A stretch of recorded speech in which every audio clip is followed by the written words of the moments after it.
All right, so a lot of times we see some fairly straightforward um, questions on the exam that you can immediately go through and answer with no problem. Um, but then also sometimes we see some that are a little bit tricky. And so what I'm going to get into right now is talking about this thing called identification and authentication. And specifically, you will 100% see a question about identification and authentication. Usually, the context that we see is um, what is something that is used to identify you. And, there can be a number of different things, but um, usually what we see is identification means finding out who someone is, and authentication is the mechanism of verifying that identification that we just asked for.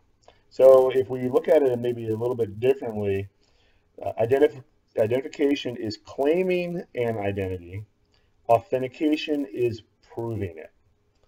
Usually, one of the analogies that you'll hear um, that any person can claim to be an identity, but to prove it, to authenticate it, that person needs to provide some sort of evidence.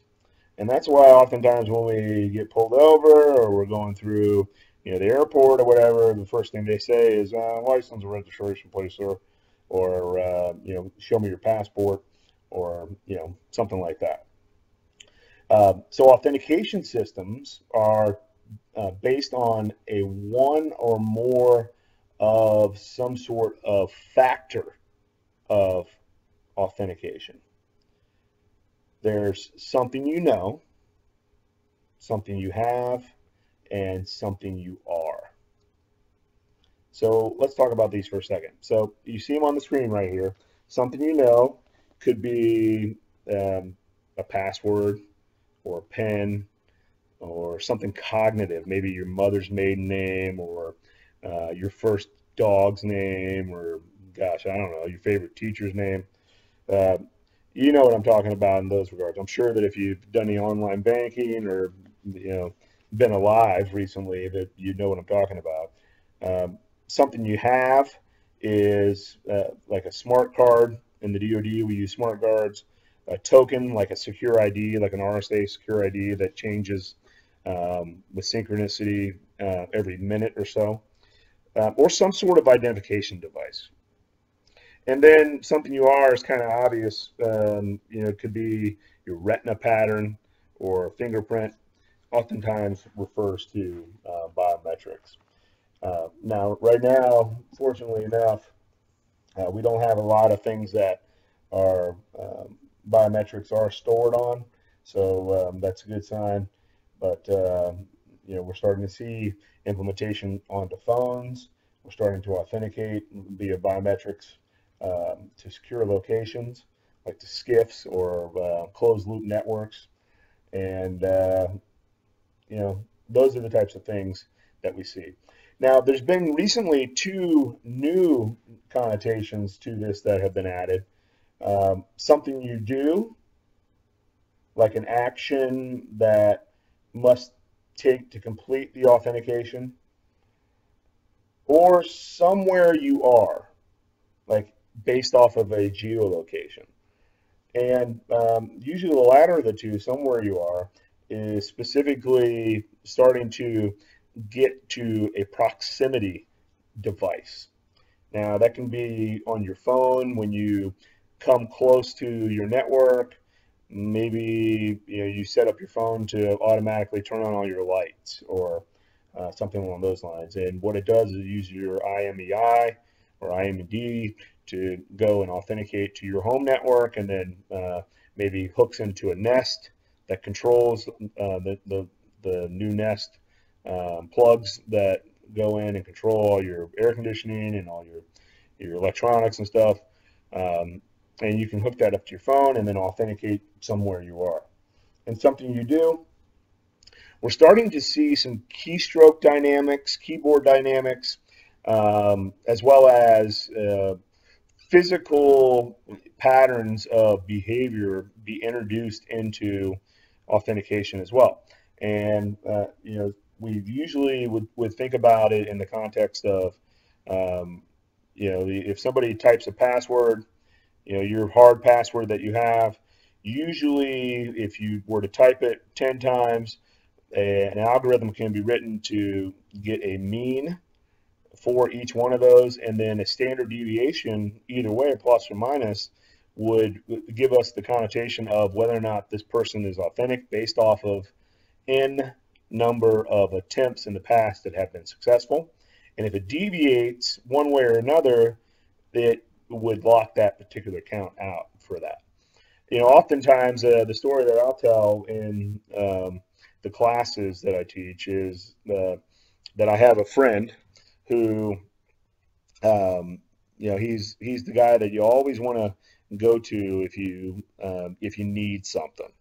And this buddy of mine, I recently went and visited him, and I walked in his house, and he had this Kobe Bryant jersey up on his window, or up on his wall.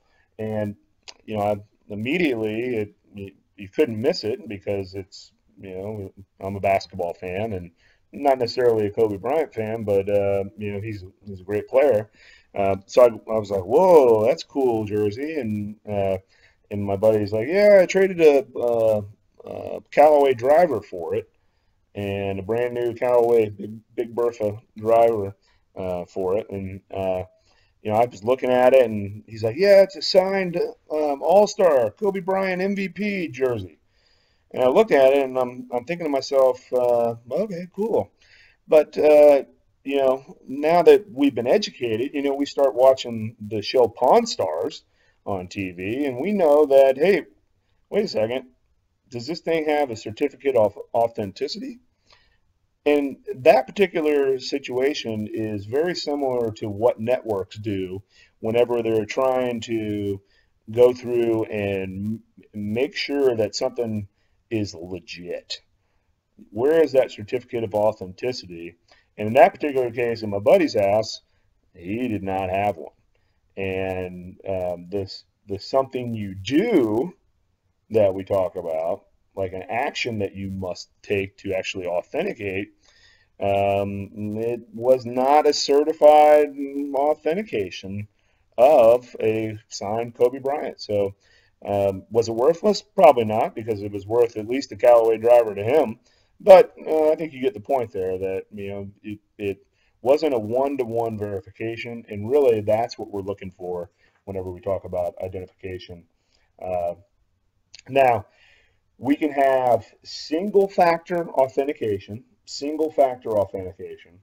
and you will see this on the exam. That's why I'm spending a little bit of time on this. Single-factor authentication uses, you guessed it, one type of authentication. Usually the least expensive, out of the box, most often implemented is the traditional username and password combination. So the username and password are unique identifiers for a login process. And when the user sits down in front of the computer, first thing that person sees is the login and password, and the security system requires that you establish who they are logging into it. Identification usually can typically be confirmed through that login process, and most operating systems will use a user ID and password to accomplish this. In that particular case, we're starting to see a lot of the big dogs out on the web come to more taking over the world, like Facebook and Google. They're starting to use the, you can use Google authentication on websites, or you know, Facebook authentication on websites, because some of the newer websites don't want to put the money into what it takes to build that infrastructure for that single sign-on. In that particular case, they would use and transfer the risk over to Google or Facebook to authenticate them, which, it seems to be working pretty well for those guys. So single factor uses one, multi-factor could use any of the two, and it is considered strong authentication to use two-factor authentication. Two-factor authentication. So that could be a user ID and password and a smart card.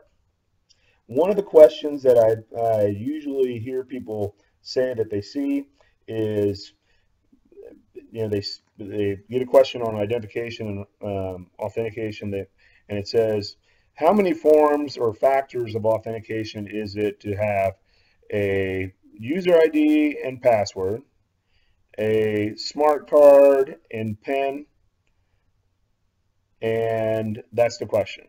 And so immediately you say, okay, user ID and password, smart card and PIN, and one of the answers will be 4.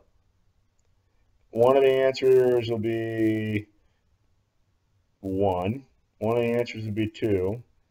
One of the answers will be 3. So you'll see 4 answers, and you'll say to yourself, okay, user ID is something I know, right? Password is something I know.